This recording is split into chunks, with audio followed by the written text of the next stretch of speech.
Please take it away, Linda. All right, thank you, Greg. First, before we get started, just I'm anxious to know, or curious to know, not anxious, what your role is in your district. So if you wouldn't mind jumping into the chat, can people chat, Greg? If you wouldn't mind just jumping into the chat and putting if you're a teacher or an administrator or whatever. I'm just curious about that. So I'll give you a couple minutes to do that. I got a principal, I got a third grade classroom teacher, academic administrator. Okay, so very good. It's always kind of good to know whether you're someone who is actually using the curriculum or helping to push it out, administratively throughout your district. So thanks for that information. Greg introduced me. I'm just going to reiterate that my name is Linda Brandon and I am the instructional technology consultant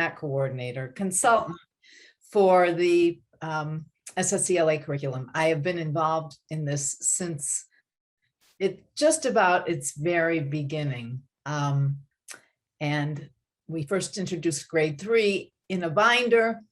And then I was asked to think about other ways we might start presenting this curriculum in a more user-friendly manner. And that's when we started to roll it out as a website. So it's gone through several changes since then, but I have been involved for a long time, I'm proud to say, and now working with some wonderful consultants. Greg is on all of us, and Donna Merlaw is on the call, and hi, Jessica, she's here too. So what we're going to do today is we're just going to address some questions that we get all of the time. And here you can see them up on the screen. So, now that our website is very interactive, we actually have a place where you can submit feedback to the ELA curriculum. So quite often we'll get requests that say, how can I share this with my students? How do I share links with my students? How can I push out documents to my students? And of course, these were big concerns last year as we went into remote teaching or hybrid teaching. So even though people have been asking these questions for a long time, last year, these questions were pretty overwhelming. And what I do want to remind you is that the ELA curriculum is designed as a resource for teachers. It is not designed for student use. Your students don't have logins. It is strictly to be used as a resource for teachers, but we recognize that there may be many instances where you want to work digitally with your students. So we're going to cover some of those things today. The third question I have on this questions we often get, and these aren't the only questions we get, but these are, pretty frequent questions that we get. How do I open this file, interactive whiteboard file, or what do I do with the smartboard file? And of course, if your district doesn't have smartboards and your district doesn't have smart notebook software, it could be challenging for you. When smartboards became all the rage in schools, not that long ago, but we know how quickly technology evolves and improves, we did have a big effort to add a lot of smartboard files to our lessons for the benefit of our teachers and our users. And as things start gravitating away from smartboard use, we are also going to start gravitating away from that smartboard use as well. And we will be converting a lot of these files to another format, which I'm going to show you today. So if you are a smartboard user and you love these smartboard files and are using them with your kids for many years, we recommend that you download them, which is the way that you would open them when you access them on the website anyway. But you download them and save them to your own drive so that you can use them over and over, because over the course of the next year or two, we will begin to use them. So that's what we're going to talk about today. And I'm going to move right ahead with a hands-on demonstration if there aren't any quick questions before I get started. Okay, let's see if we have something in the chat. All right. All right, so we're going to dive right into this hands-on demonstration. This is going to be, a fairly straightforward and simple demonstration. And then at the end of this, I'm going to show you some more advanced lesson plans that you may want to explore through another kind of webinar that we'll be offering next week, actually. So I'm going to start by just accessing a lesson from Grade 4, Unit 1, Lesson 1, which I have linked here. So I'm on the SSELA website right now. And quite recently, as a matter of fact, we updated this lesson, which is Unit 1, Lesson 1, Where in the World is New York?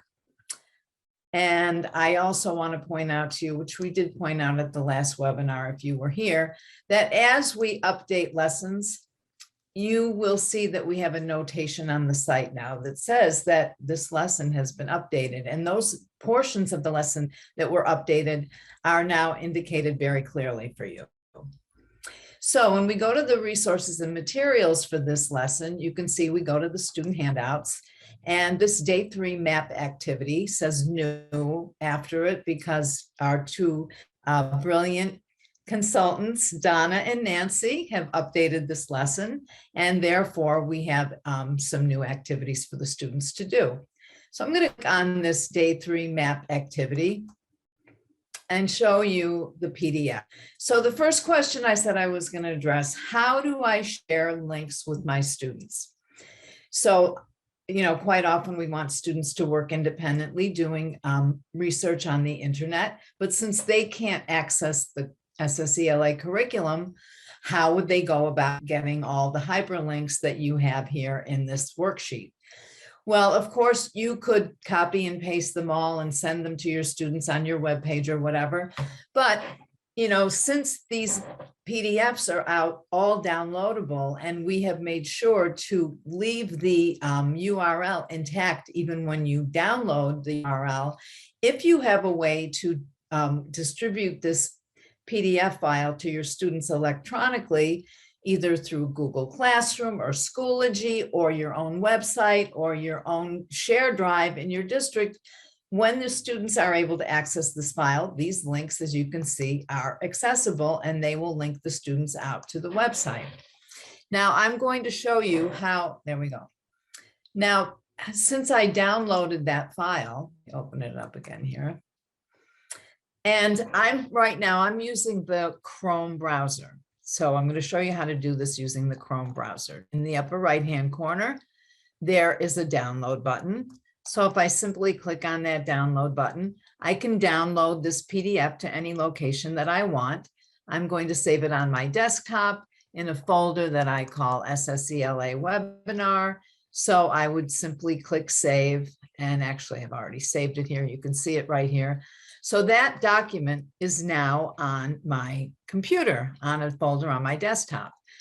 And if I'm a Google district, I would simply then go to my Google Drive and I would upload that to my Google Drive so that I could then distribute it to students. So I'm going to go to my Google Drive here, and I notice I have a folder that's designated SSELA October webinar. I'm going to open that folder up so that I know where I'm saving this, and I'm simply going to say new, file, upload, and I'm going to navigate to that folder on my desktop, and I'm going to upload that map 3 activity. So now this file is going to be on my Google Drive. And of course, if you're a Google district, you know that it's very easy to distribute these PDF files for your students through Google Classroom. So I would simply double click on that, and I could then send it to students via Google Classroom, upload it to Google Classroom. Notice that I can also open this document with Google Docs. And the advantage of that is that not only does it now contain the links for the students, but it also can become the document on which they submit their answers. Of course, you might choose to have them submitted using paper and pencil, which is fine, but some students might want to submit them digitally. Hey, Linda. As we move, yes. I'm sorry, I'm Yes. having an issue with my camera, but we have a question in the chat. Would students be able to click these links using an iPad? That's a very good question. I would assume yes, but since I don't have my iPad next to me, I can't check it out. But Greg, if you would be kind enough to write that question down, I'll be sure to test this after we're done with this webinar and write back to that person if you get their email address, or we could simply post it to 100%. We'll be able to write back lesson. right to them. I have their email address right on Zoom, so we can send the Yeah. message right back to them. You know, I'm pretty sure that you would be able to, but I don't want to answer that question definitively until I know the answer. So anyway, now that this is a Google Doc, because it's been converted to Google Doc format, I could then really very easily, distribute this to students on Google Classroom, but I personally would make it even a little bit easier. What I often do to these PDFs, once I open them up in Google Docs, is I would actually show the students where they could enter this text. So I would probably insert a table. I usually do a one row, one column table. So now it's very clear to the students where they're going to answer their questions. So you can pretty much manipulate these PDFs in Google Docs if they're not extremely complex. Sometimes there are more complex documents that I would have to, play around with a little bit in Google Docs to make them more student friendly.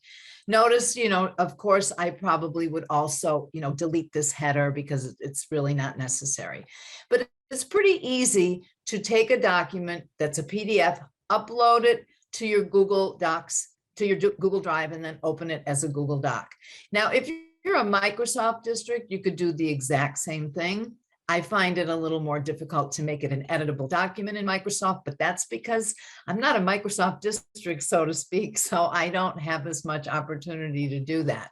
But I'm going to go to my OneDrive right now. Here we go.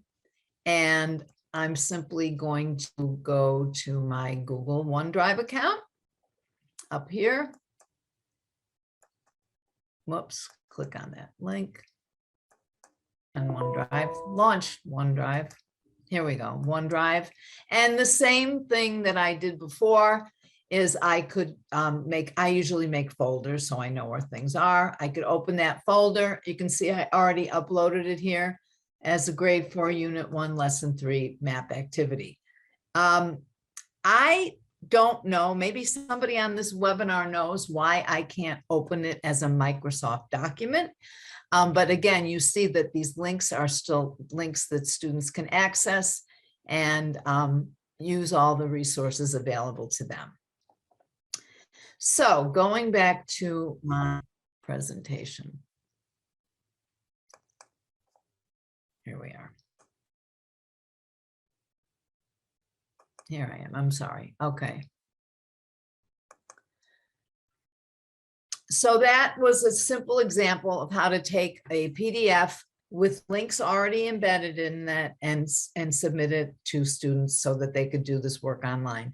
Now, just for the heck of it, I took a little more complex document to show you how they do translate pretty easily into a Google Doc format. So again, I'm going to go to my Google Drive and I'm going to upload another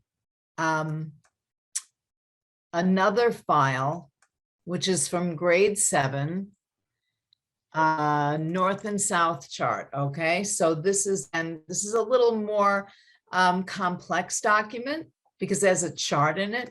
So when I open this up, this is grade 7, unit 5, lesson 1.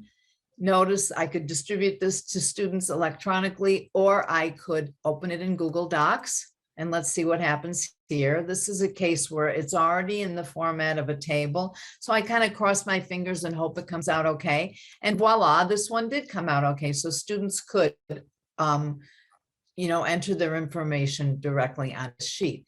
Now, if you're fortunate enough to have Kami at your disposal, many districts added Kami, especially during the pandemic. I think they probably made more customers last year than they did in their whole life as a platform, but you could always open this document with Kami, annotate with Kami, and then you can actually do some pretty amazing things with it as well.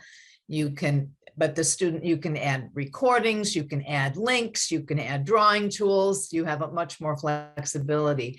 So all of our documents, if you are a Kami district, all of our student worksheets will really work very easily for you if you're a Kami district. Any questions, Greg? We doing all right?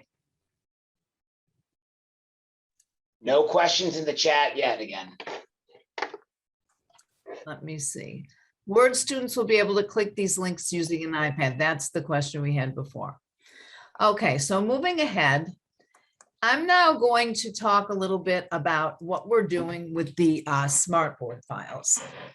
And I'm going to show you a couple different examples. Now, sometimes in our upper grades, I would say 5, 6, 7, 8, mostly 6, 7, and 8. We have a lot of smartboard files that are meant to be used as kind of a lecture format.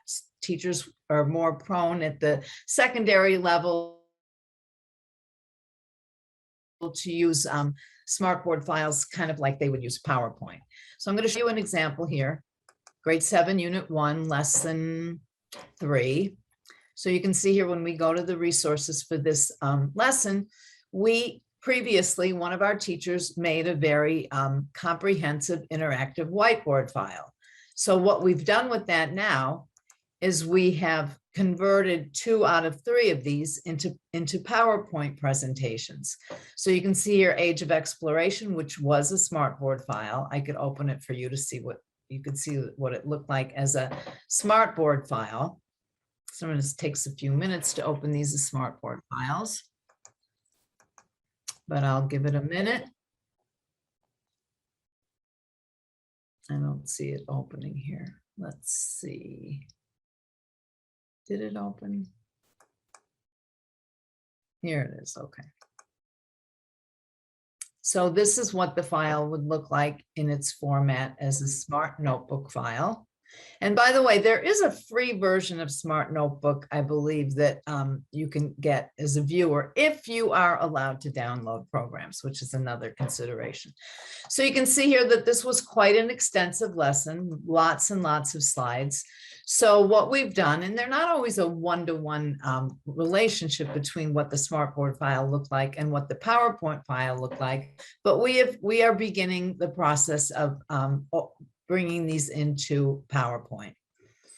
Now, of course, again, if you're a Google district, you know that you can open a PowerPoint file and upload it to your Google Drive, and it will then be in the form of a Google slideshow. Of course, you have to enable editing. So we've taken that lesson that you saw as a smartboard file and turned it into a PowerPoint file to be used in the same manner that the teacher designed with the Smart Notebook file. A lot of pair share. It's very interactive. We brought all the graphics over. Sometimes I think these actually look better as PowerPoints than they looked as Smart Notebook files, but that's your judgment to make.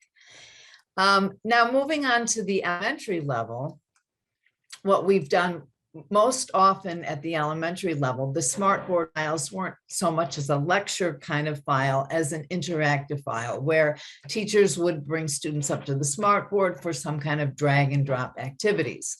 So here's a lesson that has been converted from that format to a PowerPoint. So you see how one translates into another. So we are going to grade 1, unit 3, lesson 7, where we had a smartboard file designed by one of our talented teachers who helped to design these lessons, who are the people in our neighborhood. So when we look at the resources and materials, you can see we have an interactive whiteboard file about community helpers. And we also have now community helpers drag and drop activity, and it says use this in place of the Smart Notebook activity. So pretty soon over time, you will see the smartboard files disappearing and being replaced with these PowerPoint files, which you can use as a drag and drop activity, any way that you choose to do that, whether you distribute it to students in some kind of digital format, or if you simply pull it up on your large screen and let students come up and drag and drop.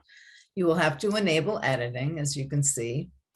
And one thing about doing these in PowerPoint that I have to caution you about, if you are not aware, that you can't really open them in like slideshow view if you want them to be interactive, because these boxes can be moved around, but only when you're in the slide sorter view. So keep that in mind.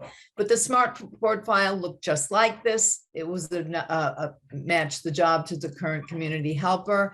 And then on another page of that Smart Notebook file, they were dragging and bringing the community helpers to the place where he or she works.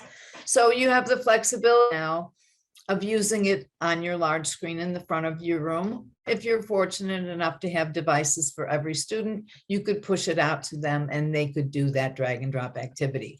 I mean, I gotta say with grade 1, it's probably more likely that you might do this on the large screen. But given the fact that students have become much more tech savvy over the past couple of years by necessity through the pandemic, this may be something that you can push out to your students and have them do singly or in groups or whatever you choose. Now, whoops, I keep going to the wrong thing. Here we go. Going back to the presentation. So those are just a couple of ideas, simple solutions to our most commonly asked questions. Now, moving along, we also have a lot of other ideas that we're going to be sharing in the webinar next week, actually, of how you could make these SSELA lessons more digital and more friendly to the use of technology, since probably many of you have a one-to-one classroom situation now, out of necessity. So I'm going to show you a couple interactive slideshow lessons. This would be grade 2, unit 2. Now, what I want to say about what you're going to see is these do not live on the SSELA website. These are things that I've adapted or colleagues have adapted so that they could become more user-friendly in a digital environment. So that happens to be our rural, suburban, and urban unit. A lot of teachers love this unit. We love it too. So what I've done is I've taken some of the highlights of that whole unit and brought some of these materials into a Google slideshow, which could be also saved PowerPoint. You know that if you have Google, you can go to File, Download as PowerPoint, and that you could use it either as PowerPoint or in a Google slideshow. But here you can see that this is just kind of a summary lesson of a lot of the kinds of things that are happening in our grade 2 to rural, urban, and suburban community. You can see here that I've actually just taken some screenshot of the PDF files that are online. And since it's grade 2, we also want to maybe provide a way for students to hear this file read. Homes can be trailers, homes can be boats.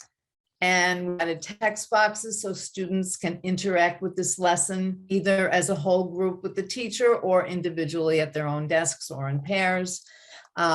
So we've simply brought a lot of the assets from SSELA into a Google slideshow to make it more digitally accessible for students. You can see that the videos can be launched right on the Google slideshow. Students can then take notes on those videos and move on to read alouds. This is one of the books used in that unit. And again, answering some of the questions that we have asked in that unit. So again, this is something that I designed, took a little time, but I know I can use it year after year with my students. And again, it's pulled directly from the SSELA curriculum. Little drag and drop activities, little Quizlet file with vocabulary practice, etc. So that's an example that we were showing for grade 2. Grade 8, there's a similar kind of lesson that has been adapted from our curriculum. Again, taking screenshots, taking videos, taking PDFs and incorporating them into a format that could then be used directly with students. And this is our this is our lesson on the Dust Bowl with some introductory material, video that is on our site. Students can take notes right here. Students can interact with the graphic organizers the same way that they would if, gave them this in a PDF format and then asked them to visit these websites. But now the websites are linked directly in the slideshow. Students can then write their reflections based on, again, this is drawn exactly from our curriculum, and maybe you want to include some kind of little interactive map. So those are some examples of materials that we put together that you as teachers or administrators could do just as, do just as well. We have a few docs that we have actually included in our curriculum. This one is in grade 4, unit 4, lesson 2. And again, this is accessible directly on our site. I do want to caution you that even though these are Google Docs that are accessible to all, the way that they're shared online, they're accessible to all, we have had situations where students could not access them because of restrictions that individual districts put on Google. In other words, if it's not in that district's Google domain, sometimes students cannot open those files. But if the teacher opens the file and downloads it to their own Google account, they would then be able to share with their students. So I'm just cautioning you about that because I'm the one that will get the notification that'll say so-and-so wants access to this document. And 9 times out of 10, it is a student email from another district that has blocked that content from coming over into the student's Google domain, which is for privacy purposes. But if you're a teacher, you should be able to access this and then just do file copy, then it's yours, and then you can freely share that with your students. We have some interactive lessons. You can create some interactive lessons using either Nearpod or Pear Deck. If you're a district that uses one of those services, both of them have free versions. I'm going to show you an example of a lesson that I modified from our grade 6, unit 2, lesson 3 curriculum. And again, you can see that this is following our curriculum pretty much verbatim, but bringing it into Google Slides, but then adding an interactive component. So if you're familiar with Nearpod or with Pear Deck, both of them work the same way. You can show this content to students in the front of your classroom, but when they get to certain slides, they will be paused, and the student on their own device can then answer the question. So this becomes a much more student-centered lesson where the teacher is taking a pulse of what is happening in her class. Are the students getting this? And the teachers give the students the time to fill it out. And then the teacher sees all the responses and can share those responses out with the rest of the class. So this is just a lesson that, like I said before, taken directly from our curriculum, but modified in Pear Deck. Could have been done the same way in Nearpod, which works the same way. Whoops, here we go again. Linda keeps going to the wrong. Sometimes you can be very creative as well and incorporate other digital tools into your instruction. Here's an example of our grade 7, unit 5, lesson 1. A teacher wrote to me and said, gee, how can I have the students fill out this document?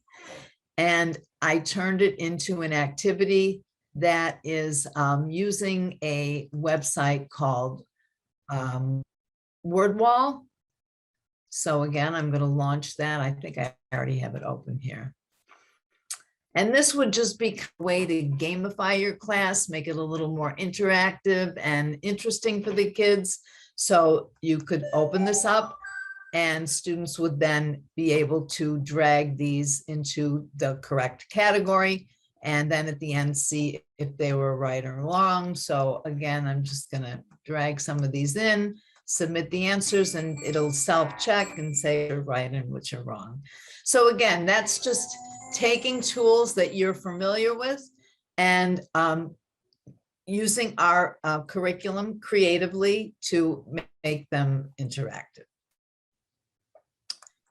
So I covered a lot. I'm talking a lot. Now I want to see if you guys have any questions or comments. And again, all of these kind of things that we've been showing today will be spotlighted in another webinar, or you can always just reach out to Greg or I to get some ideas on how to make this curriculum more accessible to students.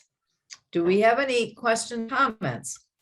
Thank you so much, Linda. I've been monitoring the chat. There haven't been any questions, but let's open them up to questions right now.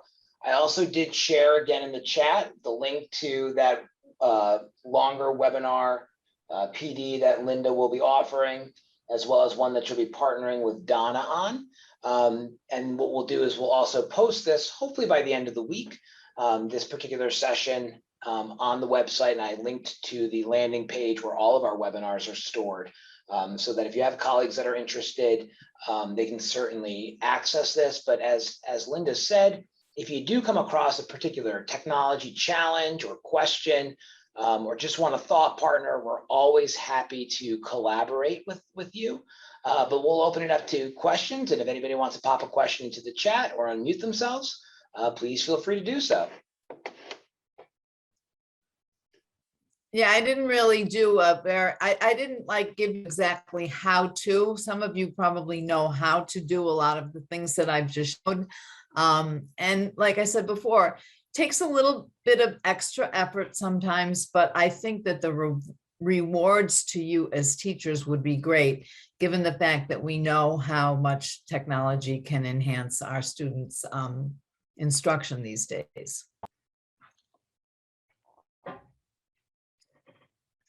I don't see any questions, Greg. No, I think Hope we're good. everybody's still here. You know, it's a Monday afternoon, and so oftentimes we find ourselves right when we surface questions afterwards. But again, I'll pop into the chat my email address, and I'm sure Linda will pop hers in as well. And if you do have any questions or do want to do any follow-up, please feel free to do so. Thank you again for joining us today, and thank you for joining us for any of these sessions. And we wish you all continued health and happiness and safety going forward through the fall and the remainder of the year. Have a wonderful day, everyone.